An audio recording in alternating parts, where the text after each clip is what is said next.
Hi guys, Rick here, helping you to master your technology. This video is about in-depth review of Toyota Aqua Hybrid 2014. So, let's get started.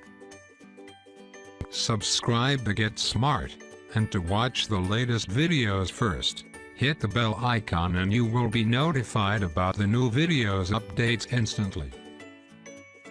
In May 2012 I reviewed the Toyota Aqua Hybrid. It was a great little city runabout. What's changed since then? Very little. It's still Australia's cheapest hybrid car, but it feels anachronistic in a world where plug-in hybrids are becoming common. Toyota's compact 5-door hatchback is affordable, and although basic, the hybrid technology is effective at times. This top-spec Toyota Aqua i-Tech costs $26,540 plus ORCs. I really enjoy driving hybrids and EVs. It's strangely gratifying to employ hyper-milling techniques to get fuel economy as low as possible. Unless you eat driving the Toyota Aqua. This is an underwhelming car on so many levels that it becomes challenging to recommend, even to muesli munching hippies and born-again solar panel acolytes. As far as engine refinement and advancement of technology goes, the Toyota Aqua is a laggard. The engine is very noisy and there with vibration and harshness at levels not usually associated with the Japanese brand. This is especially noticeable when the car switches out of the complete silence of EV mode. The coarse rattle of the feeble 54 kilowatts 1.5-liter petrol engine is not pleasant,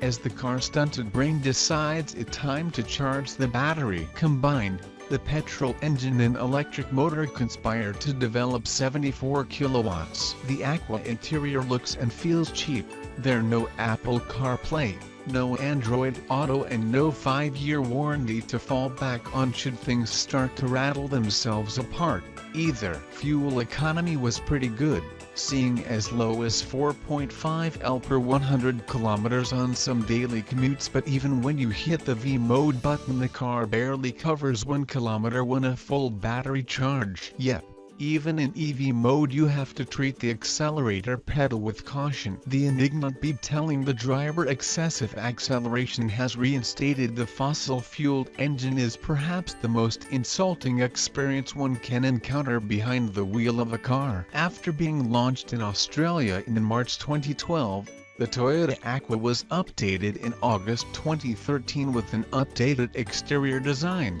new colors Hornet Yellow Aquamarine, and improved standard features, such as a 6.1-inch touchscreen infotainment system. Toyota called the Aqua Australia's most affordable hybrid, priced from $24,000 to $40 for the base model. This tech version is the top-spec model and it gets a few more features than the BOGO model, such as LED headlights, satellite navigation and 15-inch alloy wheels. Despite the upgrade, there's no getting away from the fact that this is a 7-year-old car. If you engage the rake gearing mode, where extra engine braking supposedly recoups energy for the battery, you will find it is about as effective as a bucket of water in a firestorm.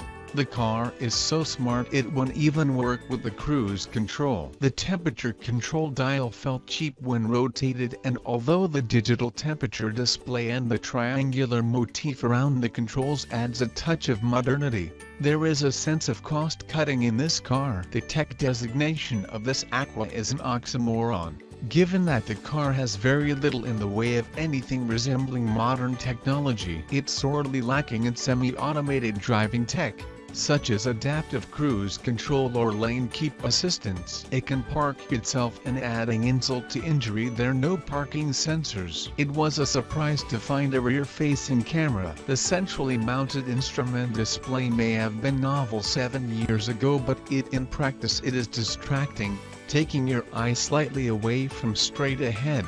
where you should be looking. A head-up display would remedy this. Bluetooth phone conversations are challenging in the Aqua. The microphones must have been sourced back in 2012 because the audio quality for receivers of calls from the car via iPhone 8 inches. This review is below average. Boot space is also pretty tight at 260 liters. Rubberized buttons on the steering wheel add splash proofing, and I enjoyed the gamification elements available in the trip computer that add a neat visual element to driving efficiently. But the speedometer looks like it was handcrafted in the zeros, and the refresh rate is appalling, which poses risks to your wallet and license. This particular model has fake leather seats which actually feel very cushy in a Lexus kind of way. Given that seats are one of the most important elements of a car interior, it helps the otherwise dated interior claw back some credibility. Up and running,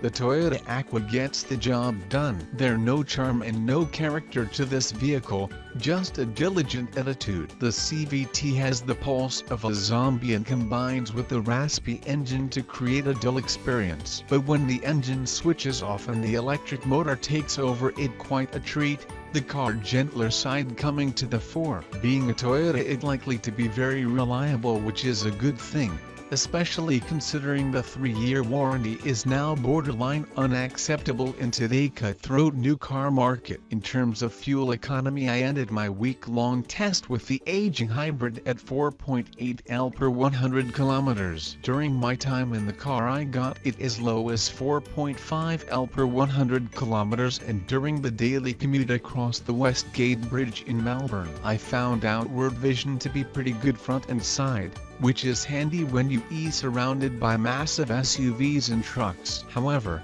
when you perform a head check, really big C-pillars obscure your vision. Again, technology to add extra yes in the car would have been handy. One of the best things about the car is ride comfort. It's very smooth on rough roads, over speed bumps, and on dirt roads. A tight turning circle makes it very handy in built-up areas, and it's a doddle to park. Just don't throw it through roundabout too quickly because it rolls and pitches like a small boat in a large storm. The hybrid system in the Aqua is unimpressive. The 12-volt nickel metal hydride battery that lives under the rear seat takes a long time to charge, chiefly from the engine revving noisily. You cannot plug it in. It also discharges very quickly, unable to go for more than a kilometer or so by our measure. Acceleration is pretty good for a car of this size, when electric and petrol combine, but when pushed, the 1.5-liter petrol is like a drunken sailor, loud and coarse. Words like raw and unrefined spring to mind.